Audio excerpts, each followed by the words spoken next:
Just gonna goof around with the blues a little bit now. We all love the blues and we all have different ways to play it. There's all...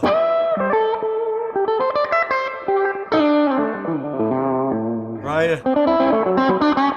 Right? But the trick way is how do you get to that 4 chord? So...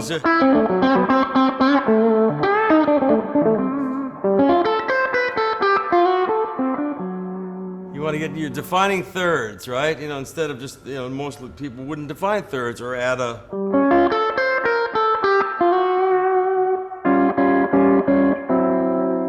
So really, you're just kind of going up a half step on the 9th chord to the 4 chord, but instead of just jumping right to the 4 chord, so you're...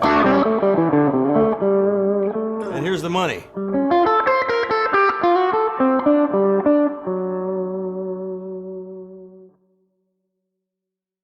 While you're waiting on that 1, you can always...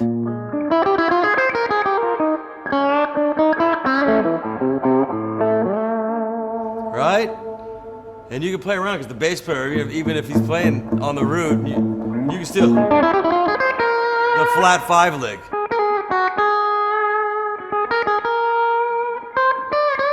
You can even get ballsy and play the 3rd.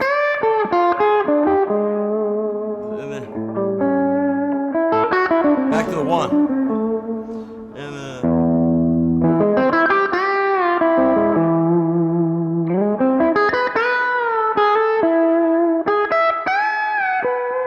don't be afraid of those plus 5s or the 3rds. It's prettier, it's not as ugly, muddy waters, but it opens up another way for you to think in terms of vocabulary. You can get out of that.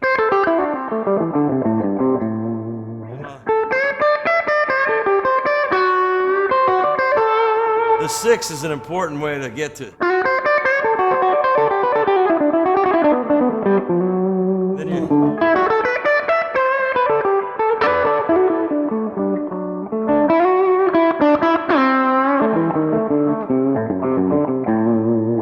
Flat 5.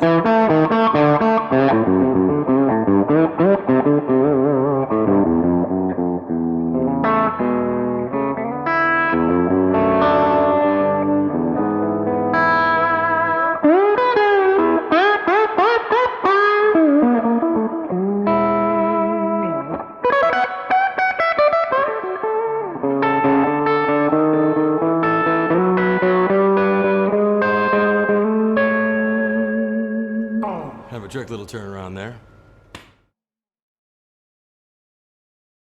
Well, the thing is, I mean, some people, I like a floating bridge. Now, you have to have a floating bridge for this to work. And with all due respect, nobody does it better than Mr. Beck.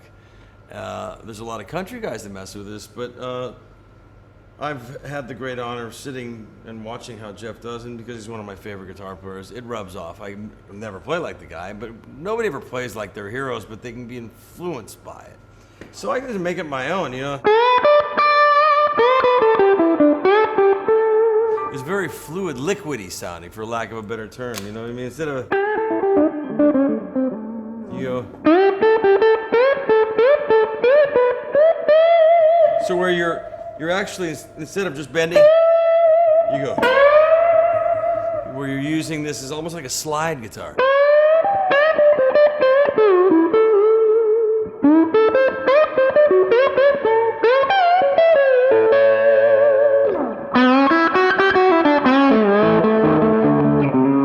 And then you can, and you have their 1, 5, 10.